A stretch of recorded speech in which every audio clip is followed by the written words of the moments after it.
Hello class.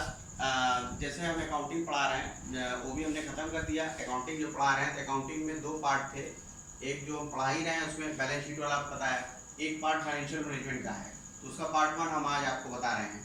ठीक है, अब देखिए फाइनेंशियल मैनेजमेंट सबसे पहली चीज़, जैसे फाइनेंस क्या है, देखिए इसमें लिखा हुआ है it be defined as the provisions of money, कि provision of money at the time जब व्हेन इट इज रिक्वायर्ड, मतलब जब आपको जरूरत हो पैसा आपके पास अवेलेबल है।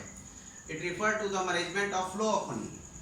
फ्लो ऑफ मनी इस तरह से होना चाहिए कि ऑर्गेनाइजेशन में प्रॉपर जो है आपके पास पैसा बना है। ठीक है, और flow of money through an organization. अब फाइनेंशियल मैनेजमेंट क्या है? फाइनेंशियल मैनेजमेंट के जैसे लिखा है कि पैसा इस हिसाब से मैनेज हो कि पैसे का आना जाना प्रॉपर बना रहे, उसका मिसयूज ना होने पाए। ठीक है, लिखा है it is concern with the efficient use of important economic resources. जो इकोनॉमिक रिसोर्सेज है उनका जो मेनली कैपिटल फंड है उनका अच्छे ढंग से यूज हो। अब इसका नेचर क्या है कि ये सेंट्रलाइज होता है।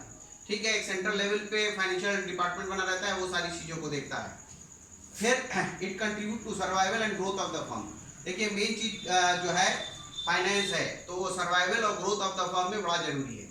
डिसीजन सारे उसी की बेसिस पे हम लोग लेते हैं, और सारे जो फर्म है चाहे छोटी हो चाहे बड़ी हो, सब लोग उसको परफॉर्म करते हैं।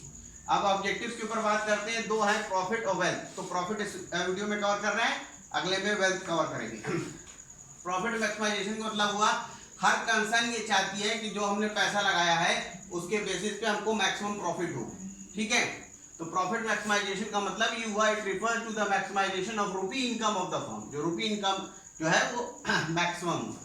अब इसके फीचर्स क्या है? It leads to the maximization the business operation for profit maximization. मतलब कि बिजनेस ऑपरेशन इस तरह से करिए कि आपकी लागत कम से कम हो और प्रॉफिट सबसे ज्यादा हो। ठीक है, और इसमें अल्टीमेट एम जो होता है प्रॉफिट अर्न करना होता है। क्यों? क्योंकि प्रॉफिट जो है किसी भी बिजनेस की एफिशिएंसी को मेजर करता है। हम लोग देखते हैं कि किस कंपनी का प्रॉफिट ज्यादा है, उसी पे जो लोग इन्वेस्ट करते हैं वही कंपनी अच्छी मानी जाती है, और प्रॉफिट की वजह से रिस्क ऑफ द बिजनेस जो है वो कम हो जाता है। जो लोग मानते हैं कि प्रॉफिट मैक्सिमाइजेशन अच्छा है, वो क्यों मानते हैं?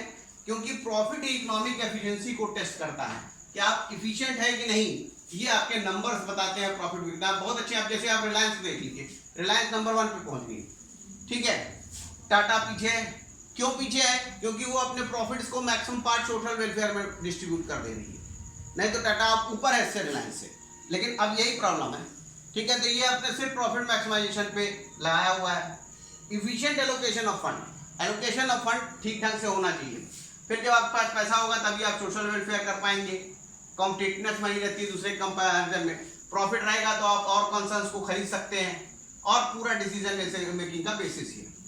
लेकिन प्रॉफिट मैक्सिमाइजेशन को कुछ लोग मानते हैं कि ठीक कॉन्सेप्ट नहीं है, क्योंकि क्वालिटी ऑफ बेनिफिट की जो है वो क्वालिटी मेंटेन होनी चाहिए। एक्चुअली होता क्या है कि प्रॉफिट के चक्कर में लोग प्रोडक्ट की क्वालिटी भी गिरा देते हैं और भी चीज़ों में गड़बड़ी कर देते हैं। फिर टाइम वैल्यू ऑफ मनी को इग्नोर कर देता है। टाइम वैल्यू ऑफ मनी क्या है? जैसे 100 रुपये आज आपके पास है, तो क्या जो आज 100 रुपये की वैल्यू है, तो अगर 10 साल बाद अगर 100 रुपये आपको वापस मिल रहा है, तो क्या तब भी वही वैल्यू रहेगी? तो टाइम वैल्यू ऑफ मनी के हिसाब से, समय के हिसाब से पैसे की वैल्यू घटती रहती है। ठीक है, या समय के हिसाब से जो वैल्यू चेंज हो रही है उसको भी देखना पड़ेगा, जो कि इस कॉन्सेप्ट में नहीं है। सोशल स्ट्रक्चर चेंज हो गया सोसाइटी का, तो भी प्रॉब्लम आ जाएगी।